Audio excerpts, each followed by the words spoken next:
We are obsessed with the sound of empires falling. We imagine the clash of steel, the crumbling of marble, and the screams of barbarians storming the gates. But this is not how a civilization truly dies. The death of a superpower is usually quiet. It doesn't begin on the battlefield, it begins in the counting house. Rome didn't collapse solely because of invasions, corruption, or bad luck. It collapsed because it committed suicide by destroying its own money. And the terrifying truth is that the economic disease that killed Rome is currently infecting every modern economy on Earth. To understand our future, we must look at their past. For centuries, the heartbeat of the Roman Empire was the silver denarius. First minted more than 200 years before Christ, this coin was nearly pure silver. It was trusted from the sands of Egypt to the forests of Britannia. It was more than just a piece of metal, it was confidence made tangible. A soldier knew his pay would feed his family. A merchant knew the coin in his hand held real, unshakable value. As long as the world believed in Rome, they believed in the denarius. But the price of ruling the world is infinite. Legions needed to be paid, aqueducts had to be engineered, and grand wars had to be financed. By the 2nd century, the empire was stretched to its breaking point. Enemies pressed in from the north and east, and the treasury was bleeding dry. The emperors faced a deadly choice: impose unpopular taxes and risk a coup, or find a way to create money out of thin air. They chose the fraud. They turned to debasement. It started slowly. Emperors began to mix cheaper metals like copper into the silver melt. Under Augustus, the denarius was 95% pure silver. It was honest money, but as the desperate need for cash grew, the purity plummeted. By the time of Emperor Caracalla, the silver content was slashed to 50%. By the mid-3rd century, under Gallienus, the fraud was complete. The coin was no longer silver. It was a bronze slug thinly washed in silver that rubbed off on your fingers.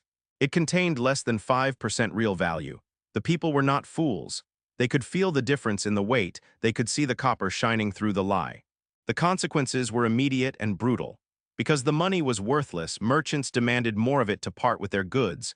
Prices skyrocketed. A measure of wheat that once cost a single denarius soon cost a wheelbarrow full of them.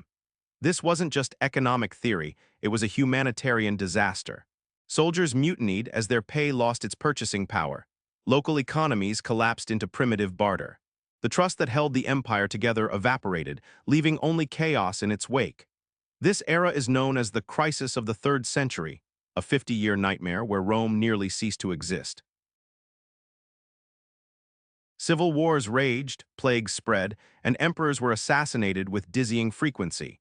But behind the blood and the steel was a broken financial system.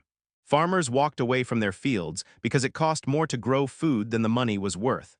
Trade networks that had functioned for centuries shattered. In a desperate bid to stop the bleeding, Emperor Diocletian tried to legislate reality. In 301 AD, he issued the edict on maximum prices, threatening death to anyone who sold goods above a fixed price. It was a disaster. You cannot fix a broken currency with a sword. Goods simply vanished from the shelves, the black market exploded, and the economy ground to a halt. Rome eventually abandoned the denarius entirely, pivoting to a gold standard under Constantine, but the damage was done. The Western Empire had been hollowed out from the inside. The currency collapse had severed the bonds of trust that made Rome, Rome. So why does the death of an ancient coin matter to you right now? It matters because the destruction of money is the precursor to the destruction of society. Rome thought it could trick the laws of economics. Modern governments believe they can do the exact same thing. They don't shave coins anymore. They print paper and click buttons to expand the money supply, inflating away debts and destroying savings. The method has changed, but the madness is the same, the belief that you can create wealth without work. If you think this is ancient history, look at the scars of the last 100 years. History didn't stop teaching lessons when Rome fell. We saw it in Weimar Germany after World War I. The government printed marks to pay reparations until the currency became confetti. A loaf of bread cost 200 billion marks. Life savings were wiped out in an afternoon, fueling the desperation that led to the rise of the Nazis. We saw it in Zimbabwe in 2008. Where the government printed money until inflation hit 89 sextillion%, and trillion-dollar bills lay discarded in the gutters. But you don't need to look at the extremes to see the rot. You just need to look at your own wallet. In 1971, the United States severed the final link between the dollar and gold. Since that moment, the dollar has been a fiat currency, backed by nothing but faith. And just like the Roman emperors, politicians found the temptation to spend irresistible. The national debt has exploded. The money supply has expanded exponentially. A dollar today buys a fraction of what it did 50 years ago. The coins look the same. The bills feel the same, but the value is being siphoned away year after year. This is the silent tax. Governments disguise inflation as growth. They tell you that rising stock markets mean you are richer, even as your grocery bill doubles. They pretend that debt is investment, but it is a transfer of wealth from the savers to the spenders, from the people to the state. And unlike Rome, this crisis isn't local.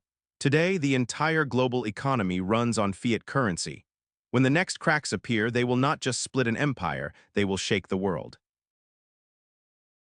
So what is the lesson for you? First, accept that inflation is not an accident, it is a policy choice. Second, realize that true wealth is not the paper in your bank account, but in real assets, things that cannot be printed by a central bank. And third, never assume stability is guaranteed. The Romans of the 1st century thought their empire was eternal. The Germans of 1913 thought their currency was solid. They were wrong. The fall of Rome teaches us that financial systems collapse slowly and then suddenly. When money stops being real, society unravels. Contracts fail, order dissolves.